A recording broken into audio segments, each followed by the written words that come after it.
What's up, gamers? Today I am going to be yapping over some clips, and the things that I'm yapping over ultimately don't really matter, mainly because you're all human beings, you have your own thoughts, and you're able to look stuff up and whatever, but it might be fun to see what someone who's kind of a seriously casual player might think about the game state currently and where he wants it to go.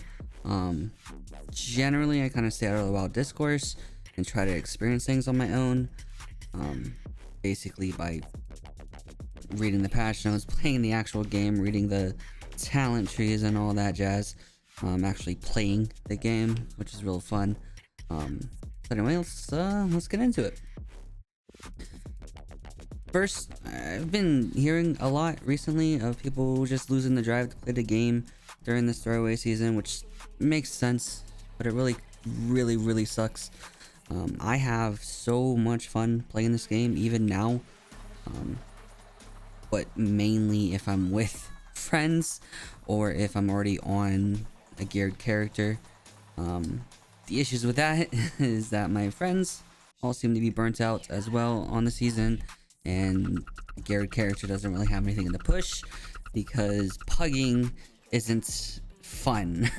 Really. I don't really want to put myself into that position of being frustrated because either I fail at healing or tank is pulling wildly, it's a weird route, or however it may be,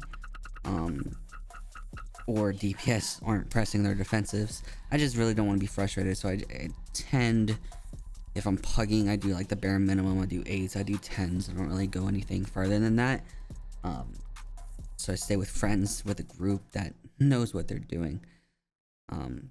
So ultimately, the fact that the game's kind of dying in the season 4 kind of throwaway season really sucks, because I could play this game 24/7 whenever I'm home. But anyway, I still kind of take this opportunity at least to get acquainted with my ults. I'm playing all healers right now. Generally my main's been the Evoker for Dragonflight. This tier I kind of took up Shaman, but I've always had the alts in the Priest, Paladin. Mistweaver is one I took up last tier, because it was so overpowered, really, in my opinion. It was fun too, that was the main part about it. So I don't usually touch Druid because it's just not my playstyle, I guess. I don't know what's wrong with it, what's wrong with me not wanting to play it.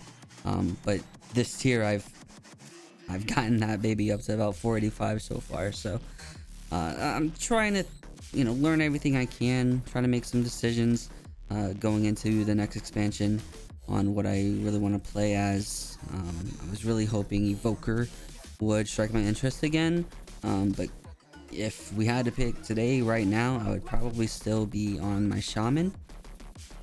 But as the beta goes on, as pre-patch, all these other tuning issues go on, maybe that'll change.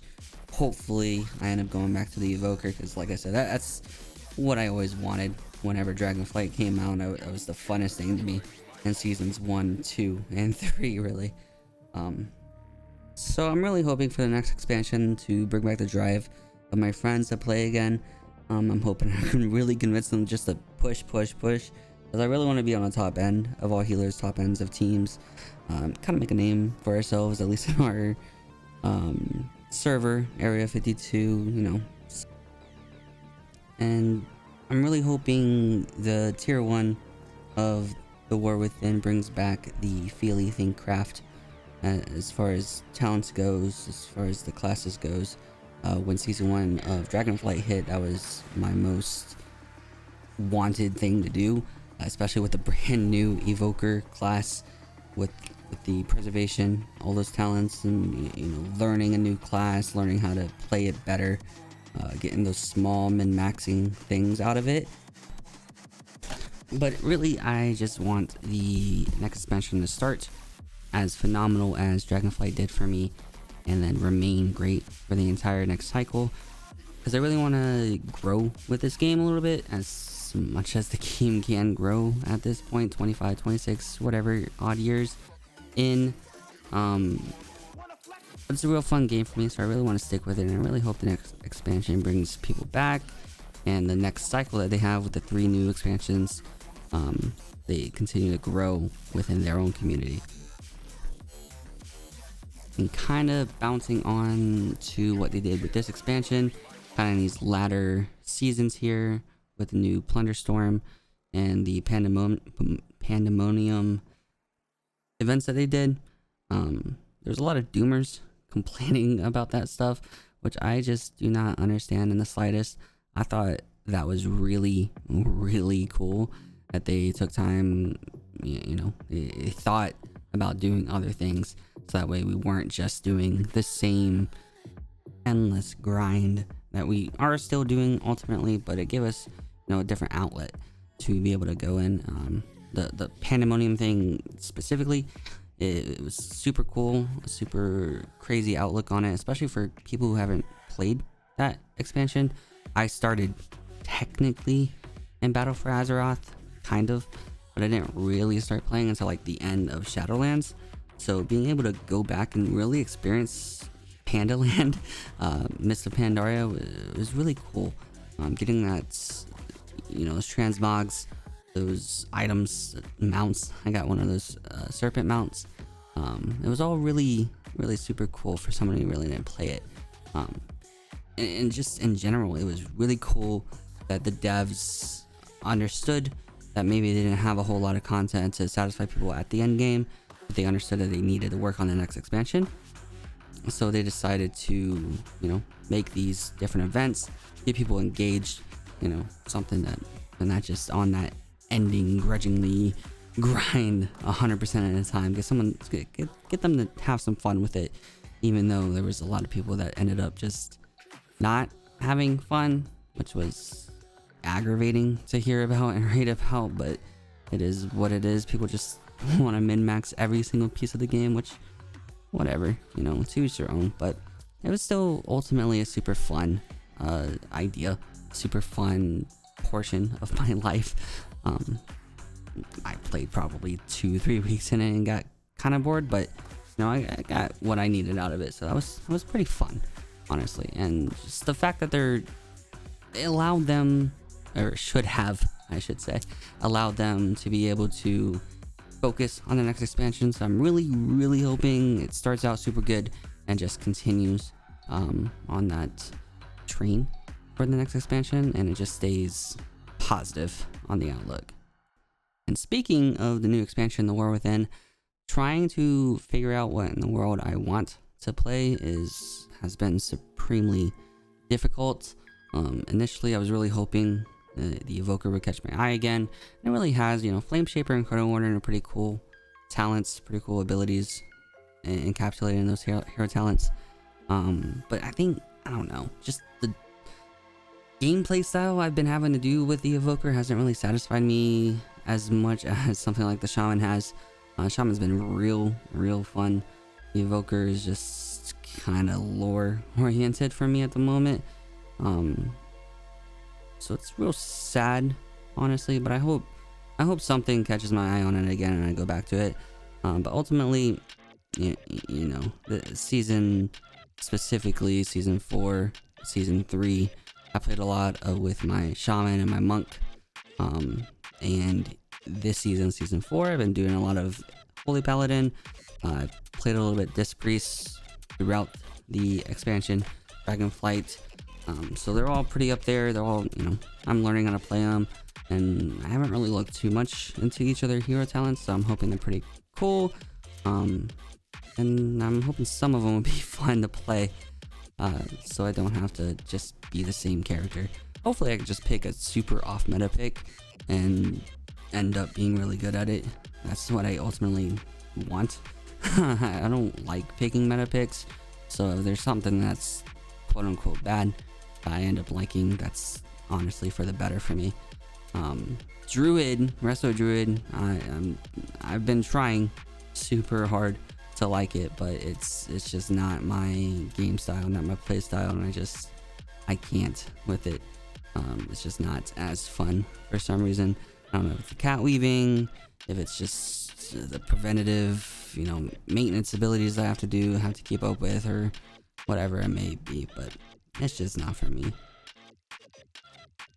Regardless though, I'll still end up playing most of the healers again. I don't know if I'm going to touch Druid, but I'll probably at some point, I'll hit on just about all of them, so I'm hoping one of them will catch my eye, and maybe I'll just have one for raids and a separate one for M+. I'm pretty sure that'll keep me entertained for the expansion, at least for season 1 or something. It's just the idea of being able to multi-class is pretty cool. For me specifically, I like being kind of a jack of all trades, support style-esque person.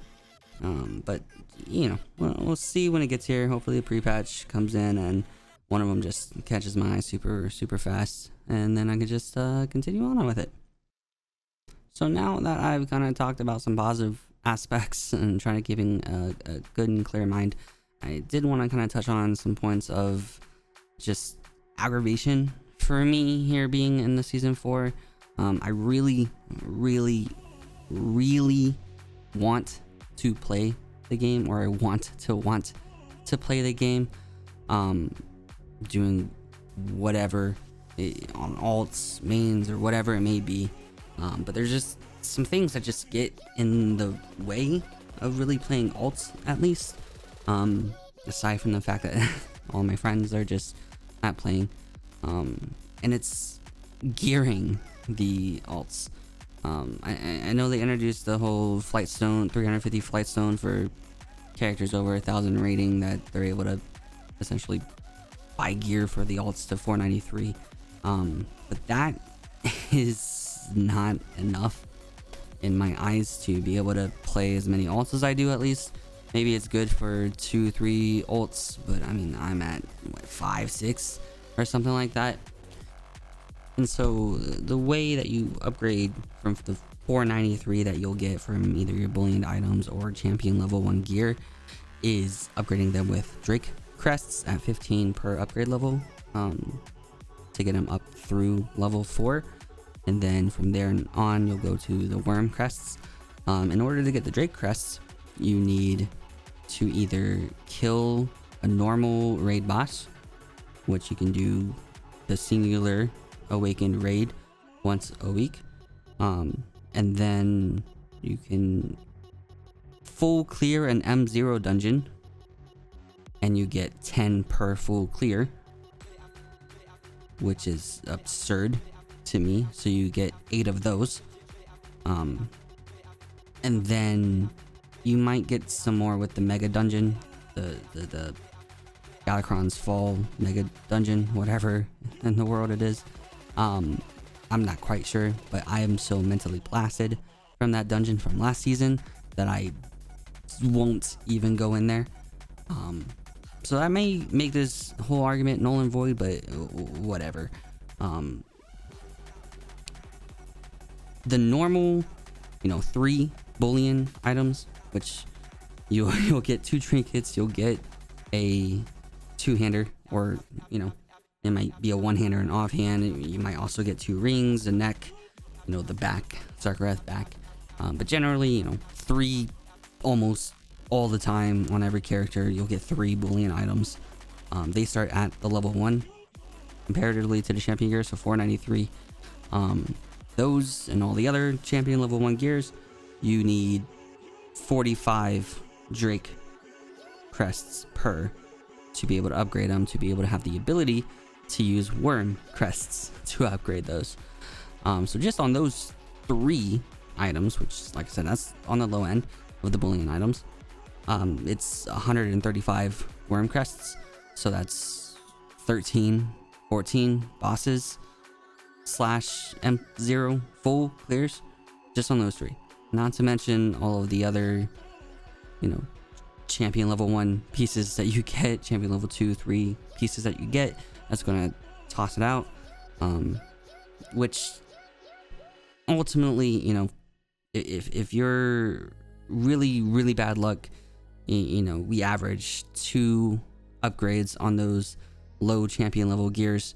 That's about 400 crests that you need to be able to do them, to be able to have the ability to do the worm crests, which, you know, if you have a main that's max level and you play the content, that stuff's just way too easy, way too long to deal with.